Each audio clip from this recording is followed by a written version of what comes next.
আসসালামু আলাইকুম, স্বাগত জানাচ্ছি চ্যানেল আই সংবাদে। সংবাদ কক্ষে আপনাদের সাথে আছি আমি প্রিয়াঙ্কা। বিস্তারিত সংবাদের শুরুতেই জানিয়ে দিচ্ছি সুপার ফ্রেশ ফর্টিফাইড সয়াবিন তেল সংবাদ শিরোনামগুলো। বিএনপির কেন্দ্রীয় কার্যালয়ে পুলিশের অভিযানে ককটেল ও বিস্ফোরক সহ 7 জন গ্রেপ্তার। মঙ্গলবারের সংঘর্ষের পর দেশের সব কলেজ বিশ্ববিদ্যালয় বন্ধ ঘোষণা। গাজার শরণার্থী শিবিরের একটি স্কুলে ইসরায়েলি বোমা হামলায় কমপক্ষে 23 জন নিহত। খান ইউনিসে বিমান আক্রমণে আরও 17 জনের মৃত্যু। কবরী আফজাল ও কাজী আনোয়ার হোসেনের জন্মদিন এবং হুমায়ুন আহমেদের প্রয়াণ দিবস আজ। 4 নক্ষত্রকে নিয়ে মাস জুড়ে চ্যানেল আই এর নানা আয়োজন। এবং সবুজে সাজাই বাংলাদেশ স্লোগানে বগুড়ার শেরপুরে আশ্রয়ণ প্রকল্পে প্রকৃতি ও জীবন ক্লাবের বৃক্ষরোপণ। ভবিষ্যৎ প্রজন্মকে পরিবেশ রক্ষায় উদ্বুদ্ধ করবে মন্তব্য।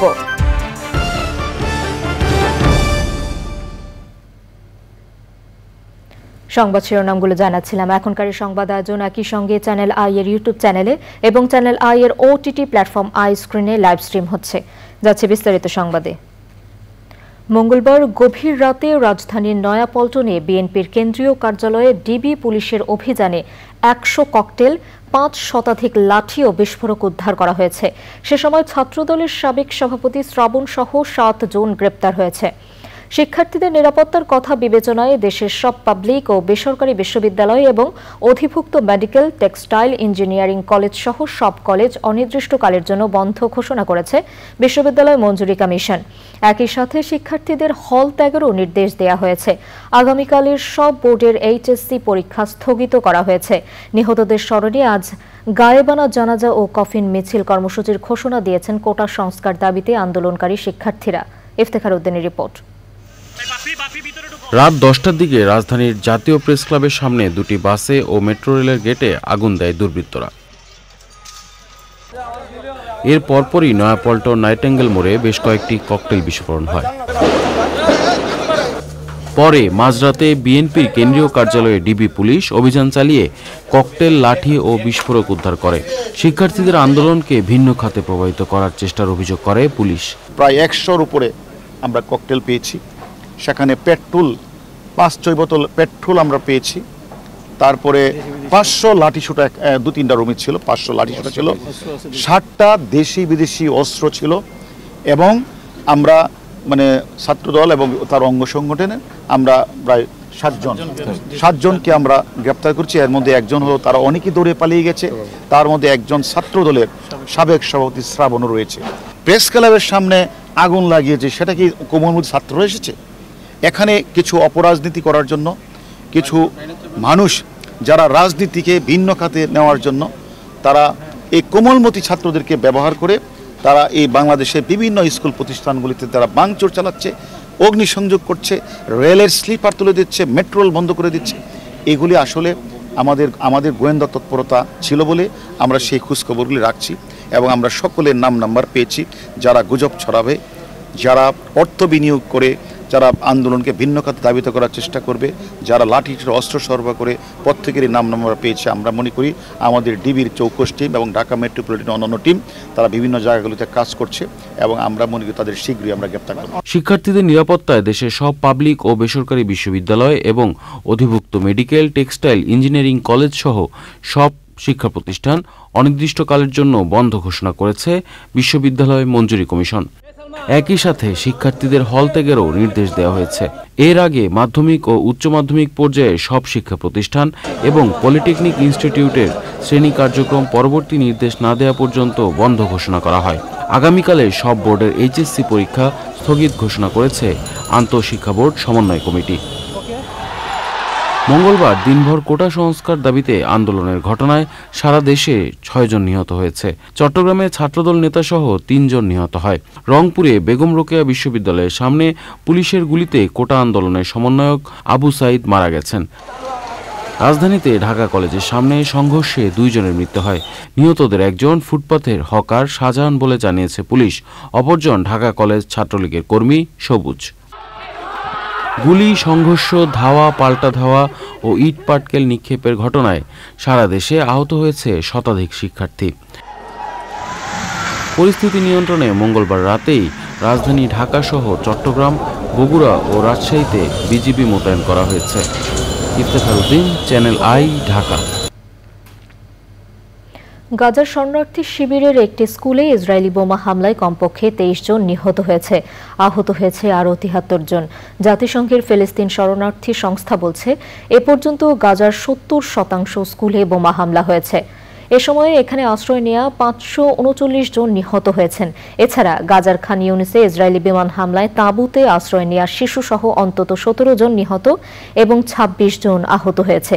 এ পরিস্থিতিতে গাজায় যুদ্ধবিরতির জন্য হামাসের রাজনৈতিক প্রধান ইসমাইল হানিয়ার সঙ্গে আলোচনা করেছেন তুরস্কের পররাষ্ট্রমন্ত্রী হাকান ফিদান। আজ 10ই মহরম, পবিত্র আশুরা। যথাযোগ্য ধর্মীয় মর্যাদা ও ভাবগাম্ভীর্যপূর্ণ পরিবেশে নানা কর্মসূচির মধ্য দিয়ে সারা দেশে পবিত্র আশুরা পালন করা হবে। কারবালার শোকাবহ এবং হৃদয় বিদারক ঘটনাবহুল এই দিনটি মুসলিম সম্প্রদায়ের কাছে ধর্মীয়ভাবে বিশেষ তাৎপর্যপূর্ণ। ত্যাগ ও শোকের প্রতীকের পাশাপাশি বিশেষ পবিত্র দিবস হিসেবে মুসলিম বিশ্বে এ দিনটি গুরুত্বের সঙ্গে পালন করা হয়। নবীজির ইন্তেকালের কয়েক দশক পর 60 হিজরির এই দিনেই মহানবী হযরত মুহাম্মদ সাল্লাল্লাহু আলাইহি সাল্লামের প্রাণপ্রিয় দৌহিত্র হোসাইন রাদিয়াল্লাহু আনহু ফুরাত নদীর তীরে কারবালা প্রান্তরে সপরিবারের শাহাদাত বরণ করেন। কারবালার ঘটনা ছাড়াও আরও অনেক কারণে 10ই মহরম তাৎপর্যমণ্ডিত। পবিত্র আশুরা উপলক্ষে রাষ্ট্রপতি মোহাম্মদ শাহাবুদ্দিন এবং প্রধানমন্ত্রী শেখ হাসিনা আশুরার তাৎপর্য তুলে ধরে পৃথক বাণী দিয়েছেন। বৈশ্বিক উষ্ণায়ন সহনীয় মাত্রায় রাখতে এবং পুরো দেশকে সবুজ বেষ্টনীতে ঘেরার অংশ হিসেবে বগুড়ার শেরপুরে আয়রা আশ্রয়ন প্রকল্পে বৃক্ষরোপণ করেছে প্রকৃতি ও জীবন ক্লাব। কর্মসূচিতে আশ্রয়ন প্রকল্প ছাড়াও সড়কের পাশে ফলদ, বনজ, ঔষধি সহ বিভিন্ন ধরনের গাছের চারা রোপণ করা হয়। এমন আয়োজন ভবিষ্যৎ প্রজন্মকে পরিবেশ রক্ষায় উদ্বুদ্ধ করবে বলে মনে করেন সংশ্লিষ্টরা। রৌফ জালালের তথ্য ও ভিডিও চিত্রে সাবরিনা হাসানের রিপোর্ট। সবুজে সাজাই বাংলাদেশ স্লোগানে এবারও দেশজুড়ে ব্যাপক হারে বৃক্ষরোপণ কর্মসূচি করছে প্রকৃতি ও জীবন ক্লাব। কর্মসূচির অংশ হিসেবে বগুড়ার শেরপুরে বৃক্ষরোপণ ও চারা বিতরণ। সবুজে সাজাই বাংলাদেশ এই প্রতিপাদ্যে বগুড়া জেলায় শেরপুর আশ্রয়ন প্রকল্পে বৃক্ষরোপণ কর্মসূচি পালন করেছে প্রকৃতি জীবন ক্লাব। এই যে গাছ লাগাচ্ছি, এই গাছ অক্সিজেন দিচ্ছে, কার্বন ডাই অক্সাইড শুষে নিচ্ছে। সুতরাং গাছ একটি বিশাল উপকারী উপাদান, যা কিন্তু আমাদের এই বর্ষায় আমাদের জোরে সোরে লাগাতে হবে সারা বাংলাদেশ ব্যাপী। শুধু বগুড়ায় নয়, সারা বাংলাদেশে কিন্তু এই কর্মসূচি ছড়িয়ে দিতে হবে। তাহলেই বাংলাদেশটা ভালো থাকবে এবং এই যে উষ্ণতা, এই উষ্ণতারও কিন্তু প্রশমিত হবে। তাহলে আসুন সবাই মিলে আমরা এই বৃক্ষরোপণ কর্মসূচিতে যোগ দিই। পরিবেশের ভারসাম্য রক্ষায় প্রকৃতি ও জীবন ক্লাবের মহতী উদ্যোগের প্রশংসা করেন বিশিষ্টজনেরা।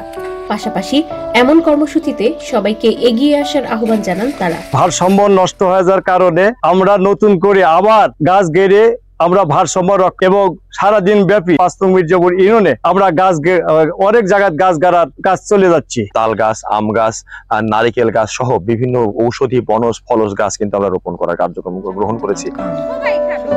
নিজেদের বসত ভিটায় প্রকৃতি ও জীবন ক্লাবের বৃক্ষরোপণ কর্মসূচি দেখে এবং গাছের চারা পেয়ে উচ্ছ্বাস প্রকাশ করেন শেরপুরের আয়রা আশ্রয়ন প্রকল্পের বাসিন্দারা। এই গাছ লাগানোতে আমাকে উপকার হবে। এই ফল ধরলে আমরা খাবো এবং এই গাছ আমাদের অনেক উপকার করবে। প্রকৃতি ও জীবন কর্তাদেরকে আমি আন্তরিকভাবে ধন্যবাদ। আগামী প্রজন্মের জন্য বাসযোগ্য পৃথিবী করতে বৃক্ষরোপণ কর্মসূচি অব্যাহত থাকবে বলছে আয়োজকরা। সাবরিনা হাসান, প্রকৃতি ও জীবন ডেস্ক, চ্যানেল আই। 19 জুলাই জনপ্রিয় চলচ্চিত্র নায়িকা কবরী অভিনেতা ও নির্মাতা আফজাল হোসেন এবং মাসুদ রানার স্রষ্টা কাজী আনোয়ার হোসেনের জন্মদিন। বিশিষ্ট কথাসাহিত্যিক ও নির্মাণের মহান কারিগর হুমায়ুন আহমেদের প্রয়াণ দিবসও 19 জুলাই। দিনটিকে ঘিরে নানা আয়োজনের পাশাপাশি এই 4 নক্ষত্রকে নিয়ে জুলাই মাস জুড়েই বিশেষ অনুষ্ঠান প্রচার হচ্ছে চ্যানেল আইয়ে। এ নিয়ে বিস্তারিত জানাচ্ছেন জাকিয়া আক্তার। বিশেষ দিন মানেই চ্যানেল আই। চলচ্চিত্রের মিষ্টি মেয়ে খ্যাত প্রয়াত নায়িকা কবরী, জনপ্রিয় অভিনেতা ও নির্মাতা আফজাল হোসেন এবং খ্যাতনামা সাহিত্যিক প্রয়াত কাজী আনোয়ার হোসেনের জন্মদিন এবং কথার জাদুঘর ও নির্মাণের কারিগর হুমায়ুন আহমেদের প্রয়াণ দিবস চ্যানেল আয়ের পর্দায় 19 জুলাই থাকছে বিশেষ আয়োজন। দীর্ঘ 6 দশক ধরে চলচ্চিত্র দর্শকদের মোহিত করে রাখা কবরীকে নিয়ে বিশিষ্ট সাংবাদিক আব্দুর রহমানের উপস্থাপনায় মোহময়ী কবরী অনুষ্ঠানটি প্রচার হবে 18 জুলাই দিবাগত রাত 12:30 19 জুলাই থাকছে সকাল 7:30 চ্যানেল আয়ের নিয়মিত আয়োজন গান দিয়ে সকাল শুরুর বিশেষ অনুষ্ঠান। এছাড়া জুলাই মাসের প্রতি বৃহস্পতিবার দুপুর 3:30 কবরী অভিনীত ও নির্মিত 4টি সিনেমা প্রদর্শনের আয়োজনে 18 জুলাই দেখানো হবে কবরী নির্মিত আয়না এবং 25 জুলাই নারায়ণ ঘোষ মিতা পরিচালিত দ্বীপ নেভেনাই সিনেমাটি। 19 জুলাই জনপ্রিয় অভিনেতা ও নির্মাতা আফজাল হোসেনের জন্মদিনে অনুষ্ঠানটি সরাসরি প্রচার হবে বিকেল 5:30। জুলাই মাসের প্রতি রোববার দুপুর 3:05 আফজাল হোসেনের 4টি সিনেমার মধ্যে 21 জুলাই আব্দুল লতিফ বাচ্চু পরিচালিত নতুন বউ ও 28 জুলাই আফজাল হোসেন পরিচালিত রাজশাহী রসগোল্লা দেখানো হবে। 19 জুলাই রাত 10:30 ইফতিকার মুমিনের প্রযোজনায় কাজী আনোয়ার হোসেনের উপর নির্মিত বিশেষ তথ্যচিত্র প্রচার হবে। কিংবদন্তি কথা সাহিত্যিক ও নির্মাণের মহান কারিগর হুমায়ুন আহমেদের প্রয়াণ দিবস 19 জুলাই দুপুর 2:30 টেলিফিল্ম রূপালী রাত্রি দেখানো হবে। 18 জুলাই সন্ধ্যা 6:30 রেজাউল করিম কাজলের প্রযোজনায় হুমায়ুন আহমেদের সৃষ্টিকর্ম নিয়ে বিশেষ অনুষ্ঠান বহুমাত্রিক হুমায়ুন ও 19 জুলাই রাত 12:30 তার সমস্ত সৃষ্ট চরিত্রগুলোকে নিয়ে বিশেষ প্রদর্শনী বিতর্ক বাঙালি মনের দেয়ালে আমারই প্রতিধ্বনি প্রচার হবে। হুমায়ুন আহমেদের স্মরণে চ্যানেল আই সেরা কণ্ঠশিল্পীদের পরিবেশনায় হুমায়ুন আহমেদের গান তো থাকছেই। জুলাই মাসের প্রতি শনিবার দুপুর 3:05 নির্মাণের মহান কারিগর হুমায়ুন আহমেদের সিনেমার মধ্যে 20 জুলাই চন্দ্রকথা ও 27 জুলাই দুই দুয়ারি দেখানো হবে।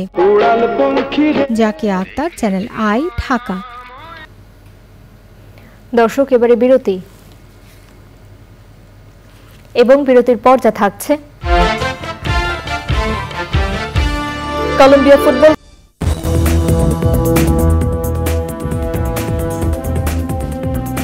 ফিরে এলাম বিরতির পর।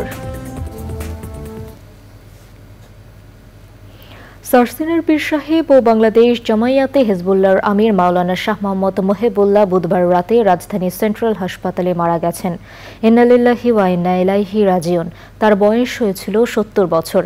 তিনি দীর্ঘদিন ধরে বার্ধক্যজনিত রোগে ভুগছিলেন।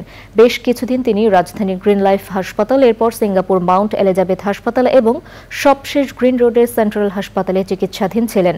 তিনি প্রায় 3,500 দিনিয়া মাদ্রাসার প্রতিষ্ঠাতা, বাংলাদেশ জামিয়াতুল মুদাররিসিন এর প্রধান পৃষ্ঠপোষক ও মসজিদে গাউসুল আজম কমপ্লেক্সের মুতাওয়াল্লি ছিলেন।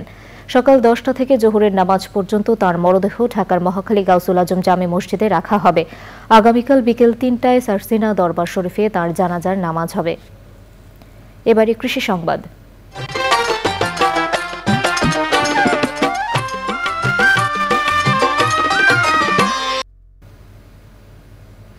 ঐতিহ্য ফেরাতে যশোরে 1 কোটি খেজুর গাছের চারা সৃজন কর্মসূচি শুরু করেছে যশোর জেলা প্রশাসন।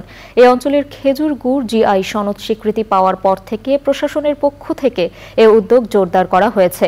এরই অংশ হিসেবে জেলার অভয়নগর উপজেলার মালোপাড়ায় 4.5 একর সরকারি খাস জমিতে 1000 খেজুর চারা রোপণ করা হয়েছে।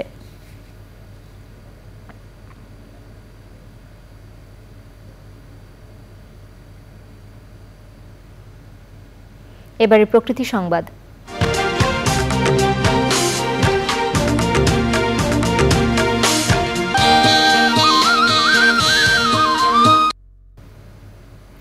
ভোলার চরফ্যাশনের প্রবেশ পথের দুপাশেই গড়ে উঠেছে ময়লা আবর্জনার ভাগাড়। তীব্র দুর্গন্ধে বায়ু দূষণ যেমন বাড়ছে, তেমনি স্বাস্থ্য ঝুঁকির পাশাপাশি বিপর্যয়ে পরিবেশ প্রকৃতি। দীর্ঘদিনের সমস্যা সমাধানে পরিবেশ অধিদপ্তর ব্যবস্থা নেয়ার তাগিদ দিলেও নীরব পৌর কর্তৃপক্ষ।